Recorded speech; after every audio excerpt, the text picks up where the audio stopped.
If you look at all the parameters, economic parameters, security, peace, prosperity, Nigeria has fared far, far, far better under PDP than the. But people also accuse PDP of corruption, of being corrupt at the time it was ruling. But we have come to realize that the APC is even more corrupt than PDP. Okay, so what are you telling your voters so they can again vote PDP into office? Well, I will remind them of the prosperity, that PDP brought to the country between 1999 and 2007, and then also the poverty, the insecurity, the instability that the APC has brought since they came into office. You have said that you want to prevent the country from descending into quote-unquote frightening descent into anarchy. What do you mean by that? What I mean is that I'm going to strengthen the security agencies in the country. I'm going to have more personnel. I'm going to have more equipment, and I'm also going to devolve more security apparatus to the local governments and also the states, so that it will not be just a federal government affair. It should be a concurrent, area between the federal government, states, and local governments, and that requires constitutional amendment. The next president will have multiple priorities: growing insecurity, deep economic problems, rampant inflation, industrial crude oil theft, separatist agitation, among others. Should you and your party win, what do you plan to do to tackle this on day one? We already have laid out, all those areas in our document, which is called My Covenant with Nigerians. And in that document, we have addressed all these issues: insecurity, poverty, oil theft, and so on and so forth. There has been a lot of reporting around the Labour Party's Peter Obi that he's making significant inroads among Nigeria's youth. That's a powerful bloc to have energized. Does this worry you? No, absolutely not. It doesn't worry me, because the demography of the youth, varies from region to region, and it is not in all regions of the country that the preponderance of the youth are moving towards labor. Maybe in some few areas in the south and southeast. Should we expect you to go into alliances with some of these other political parties? Alliances are normal phenomenon in a political dispensation. If there are reasons for us to go into alliances, we will go. For instance, I promise that even if we win overwhelmingly, I'm going to set up a government of national unity, meaning that I will reach out to other political parties to participate in the government, so that we can, first of all, bring unity back to the country, bring stability.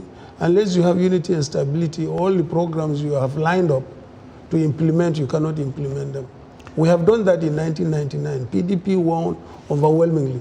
But because of the circumstances of the situation in the country, we formed a government of national unity. We brought AD, we brought AMPP, and so on. And then I think we made a success of that. So we have the experience to do that. Okay, now 3 French questions from the French. What are your thoughts on what is going on in the Sahel region to fight against terrorism and the coup d'etats? Well, my first and foremost is regrettable that Nigeria has retreated in terms of the security of West Africa. In other words, the standing force we used to have, ECOMOG, is no longer in place, and Nigeria is retreating its leadership in West Africa. And I have assured, West African leaders that Nigeria will resume its leadership as far as the security of the Sahel and West Africa is concerned. This relates to the next question, which says, should Nigeria as a leader play a much bigger role in the stabilization of the region? Definitely yes. Nigeria has no alternative than to play such a role. And what do you think about how ECOWAS is handling the regional crisis, and what type of reform would you propose? I don't believe the ECOWAS is as active as it used to be when we were in office. That's why I said we are going to reinstate, a common force to make sure, first of all, there is no disruption to our democratic gains in Africa, in West Africa in particular, and also we try to use that standing force, to deal with insecurity challenges anywhere they may arise within the West African sub-region. By the way, what's your take about this American alert warning on terror and the measures they took to evacuate their citizens from Nigeria? My belief is that there should have been actually a dialogue between the American security agencies or embassy and also the Nigerian authorities, so that there is a common understanding and a common approach. I think that's what should have been the case. It is kind of surprising that a foreign entity like the U.S. would find out that things are not happening, that the Nigerian security or intelligence community have been unable to discover by themselves. It's curious, quite all right, because I know there is a lot of areas of cooperation between the American security agencies and the Nigerian, defense agencies. But it's curious that the Americans decided to do it the way they have, or handle it the way they have handled it. And finally, from the French, what's your view about the effort to come up with this eco-regional currency for the entire African continent? Is that something you support? Well, I don't know. Well, first of all, there are two things there.